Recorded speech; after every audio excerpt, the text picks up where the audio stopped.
Merci, Monsieur le Président, très honorable Président de l'Assemblée nationale. Monsieur le Président, notre mandat va à sa fin et je voudrais vous faire un aveu public. C'est que je vous tiens en grande affection. Cela vous surprend sans doute. Et c'est parce que je vous tiens en grande affection, Monsieur le très honorable Président, je vous plains.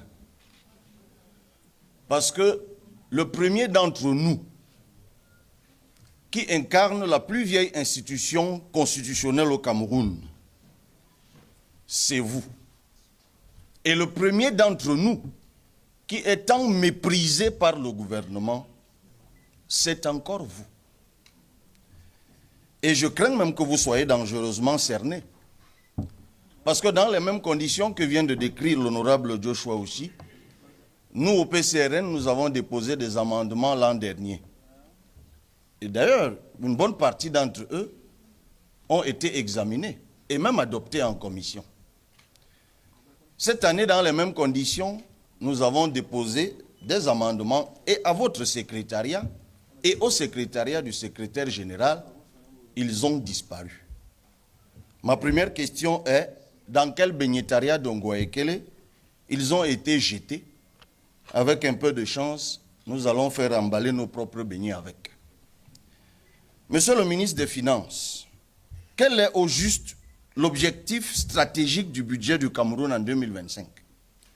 Quel objectif poursuit un gouvernement qui dit promouvoir un an plus tôt la transformation locale de bois en produits manufacturés par l'institution d'un droit de sortie discriminatoire sur les grumes, mais consacre un an plus tard des abattements conséquents sur les 10 droits sur simple présentation d'un certificat de conformité aux normes en matière de lutte contre la déforestation? Où est la cohérence? Le gouvernement s'est engagé à réaliser la SND 30 avec des objectifs clairement affichés.